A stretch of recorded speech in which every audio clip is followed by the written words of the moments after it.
السلام علیکم ورحمۃ اللہ وبرکاتہ۔ دوستو آج ہم بات کریں گے مصر کے بارے میں۔ مصر کو عرب جمہوریہ مصر یا پھر جمہوریہ مصر عربیہ کہا جاتا ہے۔ براعظم افریقہ کے شمال مغرب اور براعظم ایشیا کے صناعی جزیرہ نما میں واقع یہ ایک ملک ہے۔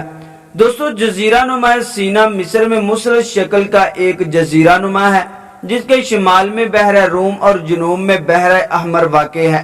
یہ تقریباً 67,000 مربع کلومیٹر پر پھیلا ہوا ہے۔ جزیرہ نما کی زمینی سرحدیں مغرب میں نہر سویز اور شمال مشرق میں اسرائیل سے ملتی ہیں۔ جزیرہ نما سینا جغرافی طور پر جنوب مغرب ایشیا یعنی کہ مشرق وسطی میں واقع ہے، جبکہ بقیہ مصر شمالی افریقہ میں واقع ہے۔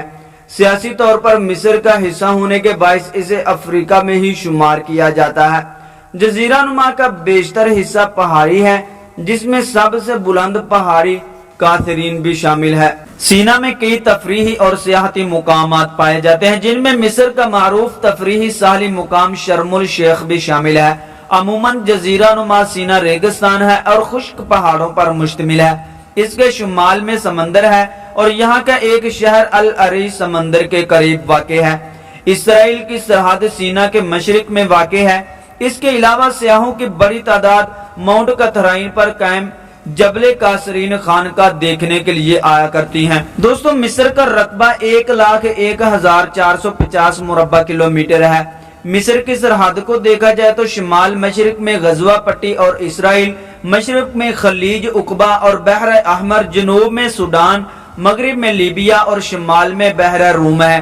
خلیج عقبہ کے اس طرف اردن، بحر احمر کے اس طرف سعودی عرب اور بحر روم کے دوسری جانب یونان، ترکی اور قبرص پائے جاتے ہیں۔ حالانکہ ان میں سے کسی کے ساتھ بھی مصر کی زمینی سرحدیں نہیں ملتی ہیں۔ کسی بھی ملک کے مقابلے میں مصر کی تاریخ سب سے پرانی اور طویل ہے اور اس کی تاریخ ابتدائی 4 سے 6 ملین قبل مسیح مانی جاتی ہے۔ مصر کو گہوارہ ثقافت بھی مانا جاتا ہے۔ قدیم مصر میں زراعت، شاہکاری، تنظیم اور مرکزی حکومت کے آثار ہمیں ملتے ہیں۔ مصر میں دنیا کی قدیم ترین یادگار عمارتیں موجود ہیں جو مصر کی قدیم وراثت بھی ہیں، تہذیب، فن اور ثقافت کی گواہی دیتی ہیں۔ ان میں اہرامات، جیزہ، ابو الہول، مصر، طیبہ اور وادی ملوک شامل ہیں۔ ان مقامات پر اکثر سائنسدان اور محققین تحقیق اور ریسرچ میں سرگرداں نظر آتے ہیں اور مصر کی قدیم روایات اور تاریخی حقائق سے آشکارا کرتے ہیں۔ مصر کی قدیم تہذیب ہی وہاں کی قومی علامت ہے، جسے بعد میں یونانی قوم، فارس، قدیم روم، عرب قوم، ترکی، عثمانی اور دیگر اقوام نے متاثر کرنے کی کوشش کی ہے۔ قدیم مصر مسیحیت کا ایک بڑا مرکز تھا، لیکن 7ویں صدی میں مسلمانوں نے یہاں اپنے قدم جمانے شروع کر دیے اور مصر مکمل طور سے مسلم اکثریتی ملک بن گیا، مگر عیسائی بھی وہاں موجود رہے، گویا کہ اقلیت میں شامل ہو گیا۔ 16ویں صدی سے لے کر 20ویں صدی کے آغاز تک مصر پر بیرونی طاقتوں کی حکومت رہی۔ شروع میں سلطنت عثمانیہ اور بعد میں سلطنت برطانیہ نے مصر کو اپنی حکومت کا حصہ بنایا۔ جدید مصر کا آغاز 1922 میں ہوا جب مصر کو برطانیہ سے آزادی ملی، مگر آزادی کے بعد وہاں بادشاہت قائم ہو گئی۔ البتہ اب بھی وہاں برطانوی فوج کا غلبہ ہے اور کئی مصریوں کا کہنا ہے کہ بادشاہت دراصل برطانیہ کی ایک چال تھی تاکہ مصر ان کی کالونی بن جائے۔ دوستو مصری انقلاب کی بات کریں تو 1952 میں مصریوں نے برطانوی فوج اور افسران کو اپنے ملک سے بھگا دیا۔ اس طرح مصر سے برطانیہ کا مکمل خاتمہ ہو گیا۔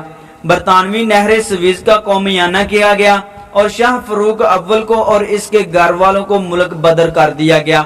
اس طرح مصر ایک جمہوری ملک بن گیا۔ 1958 میں جمہوریہ سیریا کے ساتھ مل کر متحدہ عرب جمہوریہ کی بنیاد ڈالی گئی، مگر 1961 میں اسے تحلیل کرنا پڑا۔